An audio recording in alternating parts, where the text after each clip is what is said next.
இவர் என்ன சொன்ன, ஏற்கனவே திமுக தீய சக்தினாரு, அண்ணா திமுக ஊழல் சக்தினாரு. தீர்ந்து போன சக்தி, தீர்ந்து போன சக்தி, ஊழல் சக்தி, தீஞ்ச சக்தி, தூர்ந்த சக்தி, ஊர்ந்த சக்தினாரு. எல்லாம் ஊர்ந்து இங்கே வந்துட்டாங்க. இப்போ இவர் என்ன பண்ணார், எல்லா கட்சியும் சேர்ந்து இவர் தூய சக்தினார். தாவேக்கா தூய சக்தினாரு. இப்போ தூய சக்தி தான் தீய சக்தியும் தூர்ந்த சக்தியும் ஊழல் சக்தியும் ஒட்டுமொத்த எல்லாரும் உள்ளே உட்காந்துருக்காங்க.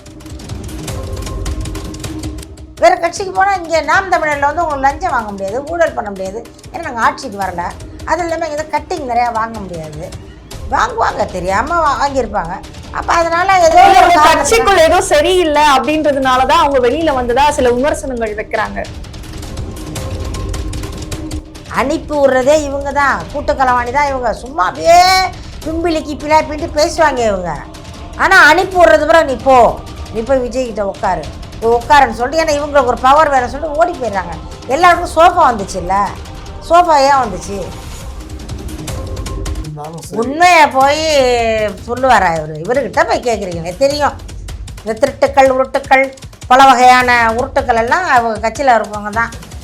ஊழல்ன்ற பேரை முதல்ல தமிழ்நாட்டுக்கு வந்து அறிமுகப்படுத்தியது திராவிட முன்னேற்ற கழகம் தான். ஏன்னா ரேஸில் வந்து இவங்க மட்டும்தான் ஓடணும். இந்த குதிரை பேரத்தில் வந்து திமுக மட்டும் ஓடிக்கிட்டு இருந்துச்சு. இடையில அண்ணா திமுக வந்து தான் காண்டாயிட்டாங்க. நாம் தமிழர் இருந்தால் கட்டசி வரைக்கும் நாம் தமிழில் இருக்கணும். காசு கிடைச்சதுன்னா ஓடக்கூடாது, யார் மடியில் போய் சாஞ்சிக்க கூடாது.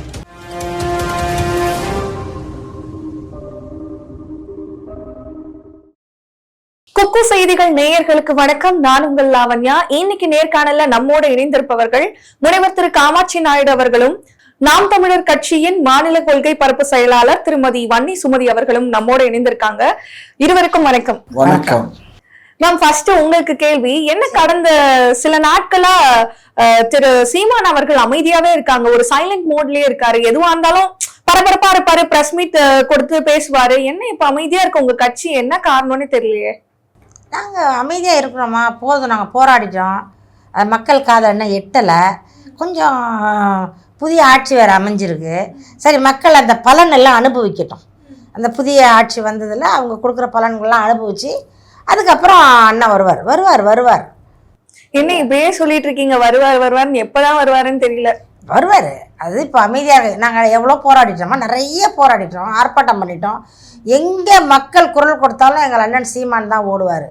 வீடை இடிக்கிறாங்களா, அண்ணன் தான் ஓடுவார். பட்டா தரலையா, அண்ணன் தான் போவார். மீனவர்களுக்கு ஒரு பிரச்சனையா, அண்ணன் தான் போய் நிற்பார். மாணவர்கள் பிரச்சனையா, எங்கள் அண்ணன் தான் போய் நிற்பார். எல்லா இடத்துலையும் எங்கள் அண்ணன் சீமான் நின்றுட்டு இருக்காரு. சரி, இப்போ பாலியல் வன்கொடுமைகள் தொடர்ந்து நடக்குது, ஏன் உங்க சீமான் அண்ணன் நிக்கலையா? நாங்க தான் பேசிக்கிட்டு தான் இருக்கோம். பேசிட்டே இருக்கீங்க, செயல்ல ஏன் காட்ட மாட்டீங்க? என்ன செயல்ல என்ன காட்டணும்?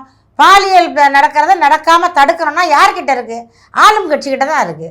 போதை கலாச்சாரம் அதிகமாயிருச்சு. சாராய கடை குறைக்கிறேன்னு நம்ம என்னடா விஜயை பேசக்கூடாதுன்னு தான் வந்தோம். பேசுகிற மாதிரி இருக்கு இல்லையா? கேட்குற கேள்வி வந்து பேசுகிற மாதிரி இருக்கு.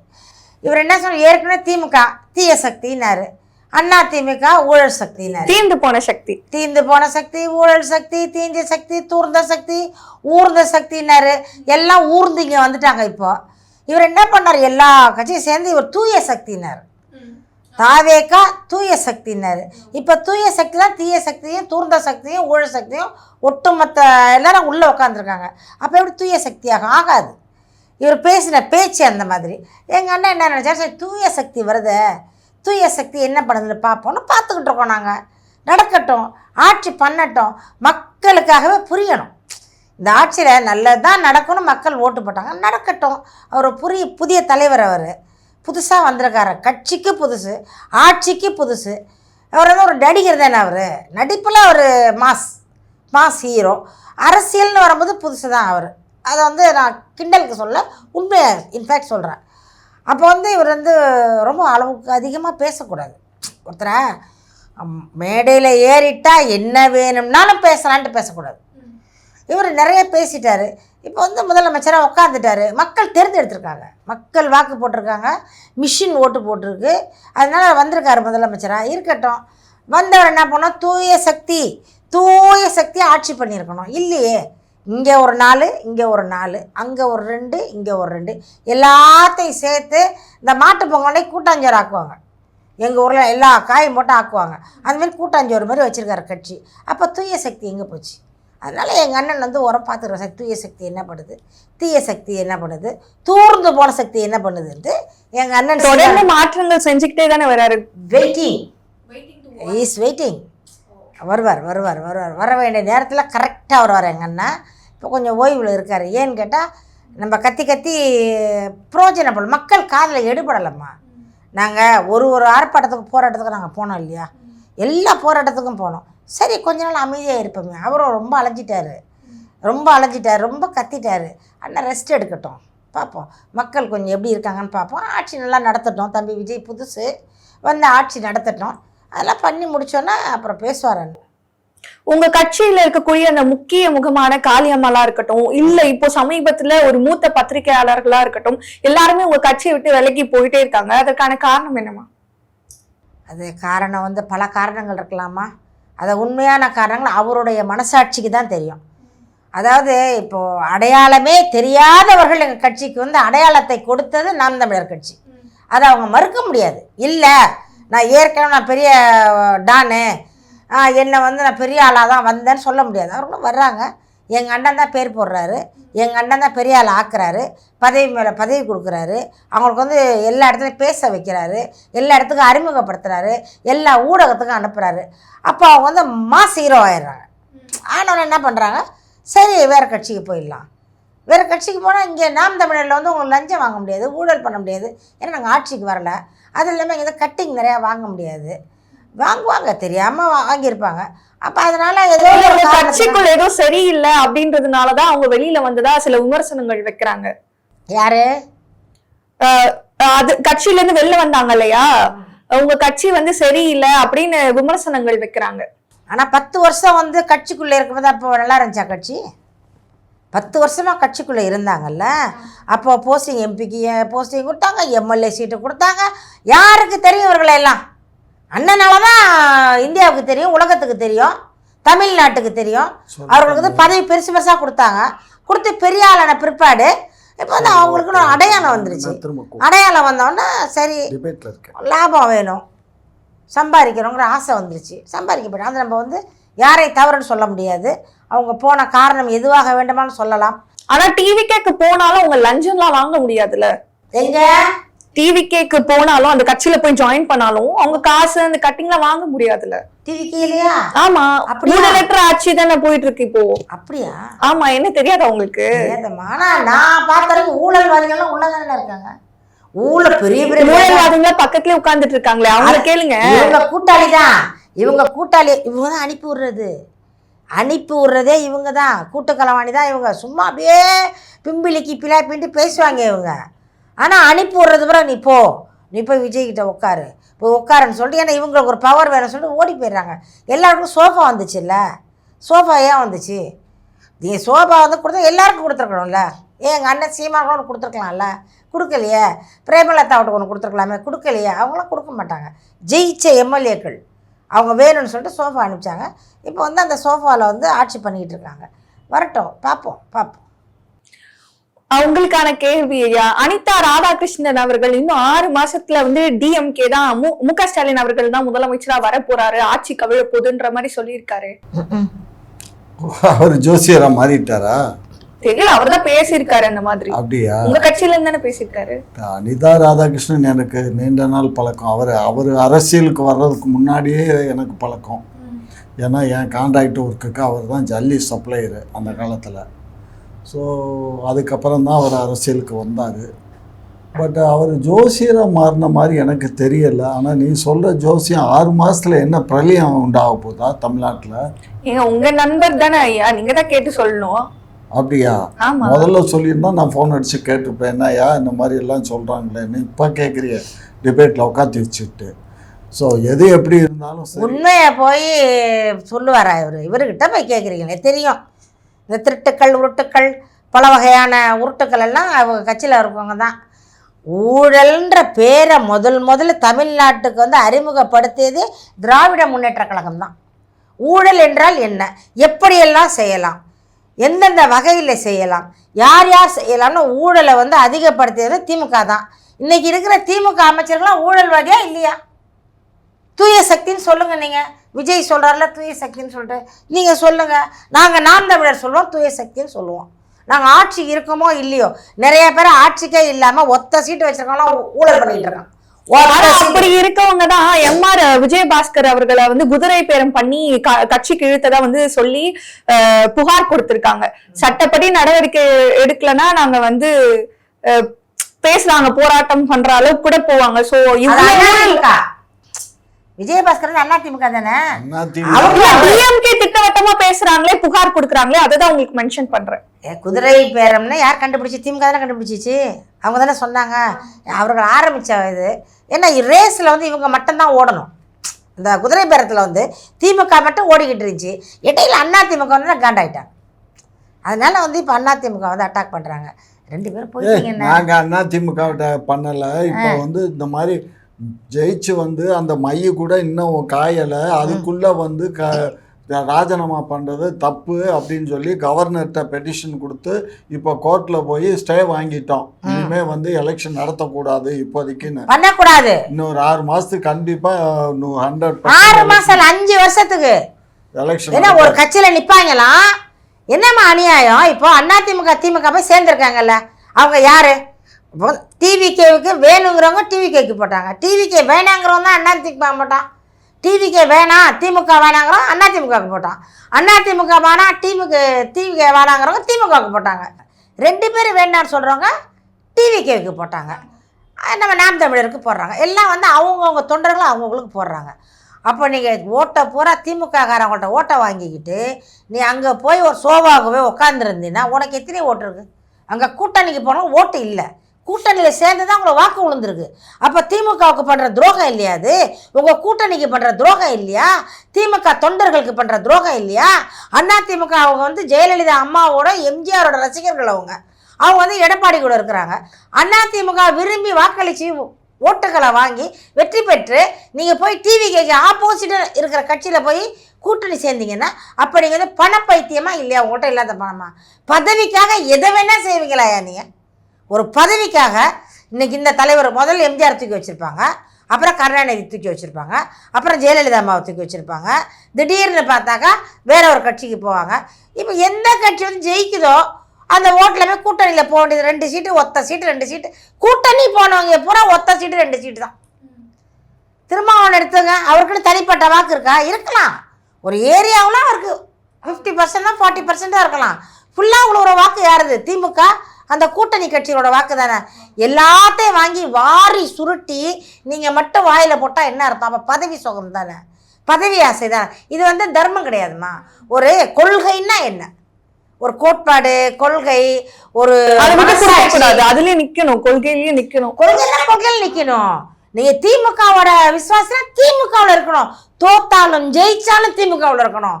அதிமுக தொண்டனா தோத்தாலும் ஜெயிச்சாலும் அதிமுகவில் இருக்கணும். நாம் தமிழர் இருந்தா கட்டசி வரைக்கும் நாம் தமிழில் இருக்கணும். காசு கிடைச்சதுன்னா ஓடக்கூடாது, யார் மடியில் போய் சாஞ்சிக்க கூடாது. அதுதான் வந்து கொள்கை. அந்த கொள்கை தெரியாதவர்கள் உண்மையிலே இவர்கள்லாம் எப்படி மக்களுக்கு சேவை செய்வார்கள்? எங்களோட கேள்வி அதுதான். இவங்க இன்றைக்கி ஒரு கட்சி நாளைக்கு ஒரு கட்சினா பணத்துக்காகவும் பதவிக்காகவும் அப்படியே அல்லாடுறாங்க. அப்போ இவங்க எப்படி மக்களுக்கு சேவை செய்வாங்க? அப்போ அங்கே பணத்தை தானே எதிர்பார்ப்பாங்க, பணம் தானே பிரதானமாக இருக்குது. அப்போ இவங்கெல்லாம் என்ன நல்லாட்சி பண்ணுவாங்க? விஜய் பண்ணுறது தவறு தானே.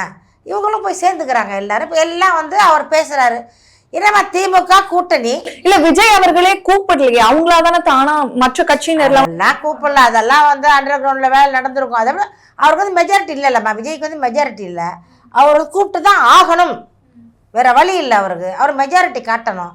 அப்போ என்ன பண்ணாரு, எல்லாருக்கும் ஒரு காக்கா காலில் புறா காலில் சீட்டு விடுவாங்க அந்த காலத்தில் ராஜாக்கள்லாம்.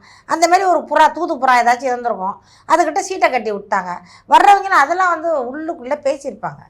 ஏம்மா விருப்பம் இல்லாமல் வீடு பூந்து விஜய் தூக்கிட்டு போனாரா? யாரையாச்சும் வீடு பூந்து யாரையாச்சும் கடத்திக்கிட்டு போனாரா? இல்லையே. இவர்களாம் விருப்பப்பட்டு தானே போயிருக்காங்க, விருப்பப்பட்டு போய் உட்காந்துருக்காங்க. அப்போ போய் எதிர்கட்சியிலையும் அதிமுக உட்காந்துருக்கு, ஆளும் கட்சியில் திமுக உட்காந்துருக்கு, எதிர்கட்சியில் அதிமுக உட்காந்துருக்கு, ஆளும் கட்சியில் அதிமுக இருக்குது. என்னையா அவங்க கொள்கை? மக்கள் அவங்களாம் மதிப்பானா? மக்கள்லாம் ஓட்டு போடக்கூடாது. இவர்களுக்கு திரும்பி வந்தால் இவர்கள்லாம் பச்சோந்திகள். இந்த பச்சோந்திகளுக்கு வாக்களிக்கக்கூடாது மக்கள். அப்போ கொள்கை இல்லை, கோட்பாடு கிடையாது, ஒரு மதி கிடையாது, அவர்களுக்கு ஒரு ஸ்டெடி மைண்டு கிடையாது. பணத்துக்காக எதை வேணால் எங்கே வேணால் யாரு காலில் வேணால் உழுவோம் அப்படிங்கிற கொள்கையை வச்சு எப்படி வந்து ஒரு அரசியல் தலைவராக இருக்க முடியாதுமா அது. அதே மாதிரி உங்களுக்கான கேள்வி, அதிமுகவும் திமுகவும் ரொம்ப க்ளோஸ் ஃப்ரெண்ட்ஸா இப்ப எல்லாம் ஒன்னாயிட்டீங்களா? ஏன்னா ராஜேந்திர பாலாஜி அவர்கள் என்ன சொல்றாங்கன்னா, ஸ்டாலின் சாருக்கு கோவம் வந்துச்சுன்னா டிவிக்கு ஆட்சியே முடிஞ்சிரும் அப்படின்ற மாதிரி பேச்சு சொல்றாரு. அப்படி பேசிருக்காரு. அதான் உங்களை கேக்குறேன், என்ன கதைன்னு. உங்களுக்கு தெரியாம இருக்காதுல்ல? ஏமா ஒரு விஷயம் நல்லா புரிஞ்சுக்கோ. ஆமா, நான் வந்து ஏற்கனவே வந்து தேர்தல் நேரத்திலேயே நான் பேசினேன். என்ன பேசினேன்னா, இவருக்கு வந்து ஃபுல் மெஜாரிட்டி கிடைக்கல. இப்போ ஆட்சி அமைக்கிற அளவுக்கு வந்து 2 கட்சி ஒன்று சேர்ந்தால் திமுகவும் அதிமுகவும் சேர்ந்தால் கூட்டணி ஆட்சி அமைக்கலாம். ஆனால் அதை விரும்ப மாட்டார் ஸ்டாலின் அவர்கள், அதை விரும்ப மாட்டார். ஏன்னா 2021க்கு முன்னாடி 2016 நடந்த தேர்தல்லையே வந்து அந்த நேரம் சில ஐடியாக்கள்லாம் நான் கொடுத்தேன். அப்போவே வந்து நம்ம தேர்தல் ஆமாம் நம்ம ஒத்துக்கிறாரு தேர்தலில் நின்று தான் நம்ம ஜெயிக்கணுமே தவிர குறுக்கு வழியில் நம்ம ஆட்சி அமைக்கக்கூடாதுன்னு என்கிட்ட சொன்னார். சரியா? அதனால தான் நான் சொன்னேன், இப்போ வந்து அவர் குறுக்கு வழியில் ஆட்சி அமைக்க விரும்ப மாட்டார். அவங்களா வந்து எடப்பாடியே வந்தாலும் சரி, அல்லது வேறு எம்எல்ஏக்களாக வந்தாலும் கூட ஆட்சி அமைக்க விரும்ப மாட்டார். ஏன்னா மெஜாரிட்டி வந்து அதிகமான ஓட்டு வாங்கணும். 108 தொகுதிகளில் ஜெயித்தது வந்து விஜய் தான் ஜெயிச்சிருக்காரு. ஸோ அதனால் அவர் ஆட்சி அமைக்கட்டும். ரெண்டாவது வந்து நமக்கு வந்து அவங்க ஆட்சி அமைக்காமல் தொங்கலில் விட்டோம் அப்படின்னு சொன்னாக்க பாரதிய ஜனதா கட்சி எம்எல்ஏக்களை விலைக்கு வாங்கி அவன் ஆட்சி அமைச்சிருவான். அவன் ஆட்சி அமைக்காமல் இருக்கணும்னு சொன்னால் விஜய் வந்து ஆட்சி அமைக்கணும் அப்படிங்கிறதுக்கு தான் நான் சுத்தலை. உண்மை அதுதான். அதனால தான் கம்யூனிஸ்டுகளையும் விடுதலை சிறுத்தைகளையும் பண்ணார். இதுக்கிடையில் காங்கிரஸ் எங்கள்கிட்ட சொல்லாமலே ராத்திரியாக ஓடி போயிட்டானுவா ஓடுகாலிங்க. அதுக்கப்புறம் வந்து திருமாவளவன் சொல்லிட்டு போனார், கம்யூனிஸ்டுகளும் அவர் சொல்லி ஓடிட்டாரு, அப்புறம் தான் சொன்னார். சரியா? ஆகையினால நல்லா இருக்கட்டும். நான் என்ன சொல்கிறேன், அவங்கெல்லாம் அடுத்த முறை கூட்டணியில் சேர்க்க கூடாதுன்னா கண்டிப்பாக சேர்க்க மாட்டோம். அதை செய்யணும். நீங்கள் அரசியல் கட்சி ஆரம்பித்து பல வருஷங்கள் லட்சத்துக்குல அவங்களுக்கு வந்து ஒரு எம்எல்ஏ தான் கிடைச்சது, பதவி இல்லை. இப்போ ஒரு பதவி கிடைச்சிருக்கு, இருக்கட்டுமே.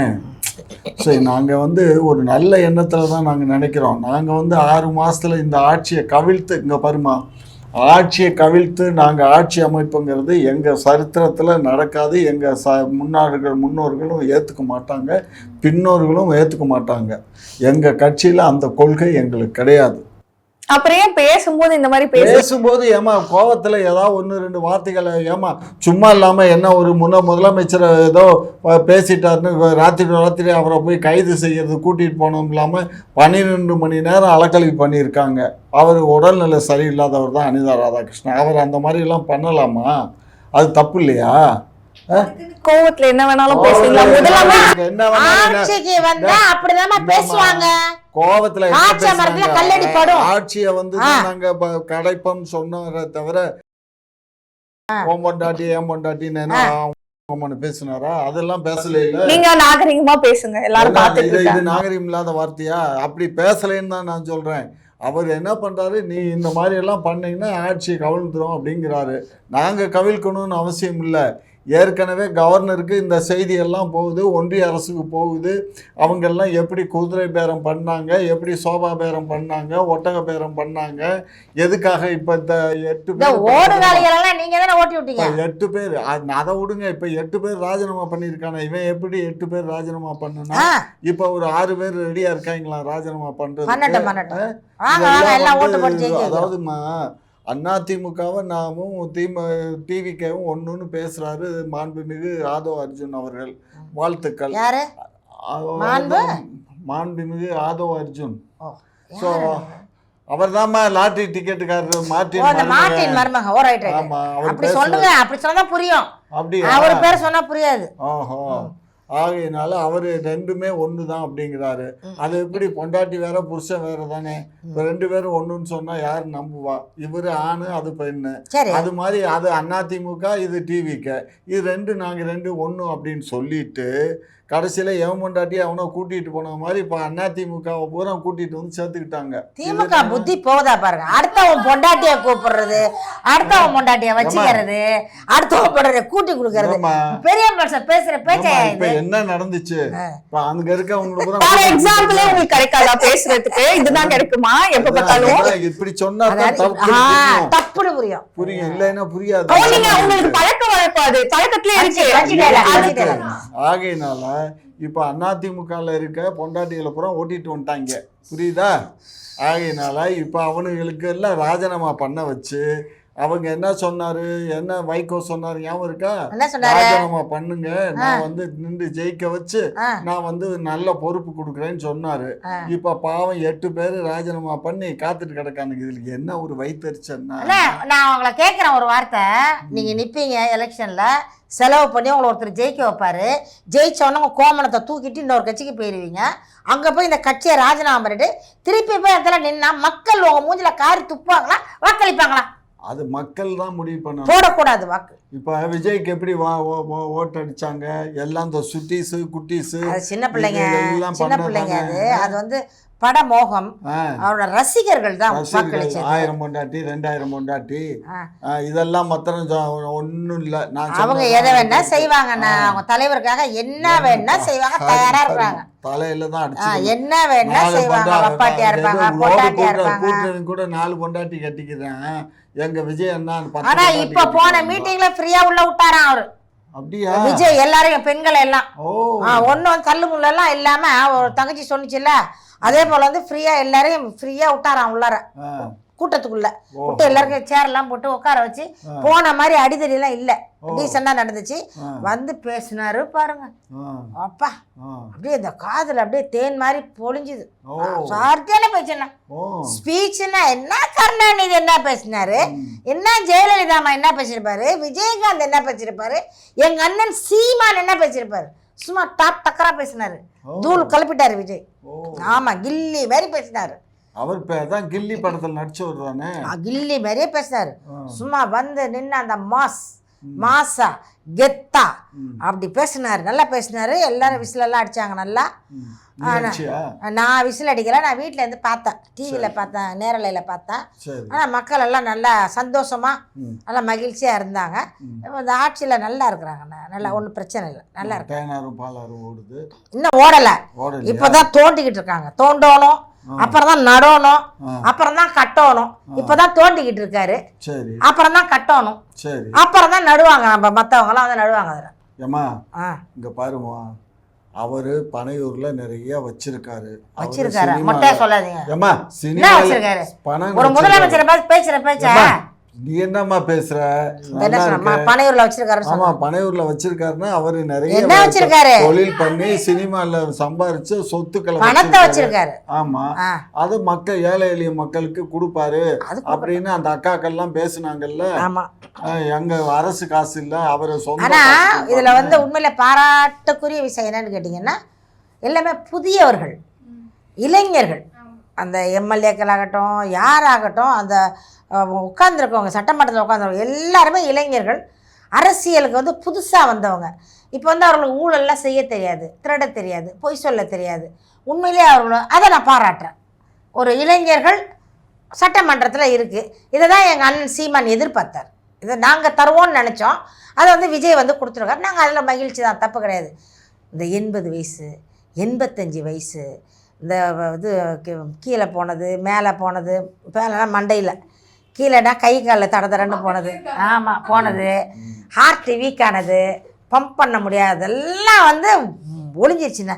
இன்னமும் அலைகிறாங்கண்ணா. நான் என்ன சொல்கிறேன், அரசியலுக்குன்னு ஒரு வரைமுறை இருக்குமா.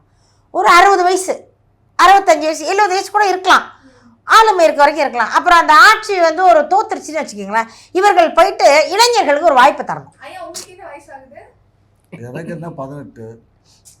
அவர் வந்து அந்த சூட்டில் கொட்டி போச்சு முடியெல்லாம்.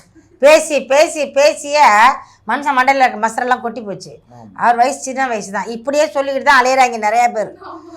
நிறையா பேர் இப்படி தான் அலையிறாங்க. இந்த இது கேட்டாக்கா இது சூடு சூட்டில் அதனால கொட்டி போச்சு. தொப்பை ஏன் அவ்வளோ பெருசு, சாப்பிடாம இருந்து காற்று உள்ளே போய்ட்டு இப்படியே வந்து ரீலில் சுற்றிக்கிட்டே இருக்காங்க. ஆனால் ஒழிஞ்ச சந்தோஷம்தான், போகட்டுப்பா. இளைஞர்கள் வரணும், உதயநிதி வரட்டும், அவர் இளைஞர். அதுக்கப்புறம் அந்த சட்டம் நல்லா தான் இருக்குது. இப்போ ஒரு உதயநிதி, ஒரு விஜய், எங்கள் அண்ணன் சீமான் வந்து அடுத்த முறை நாங்கள் ஆட்சி அமைப்போம், கட்டாயமாக அமைப்போம்.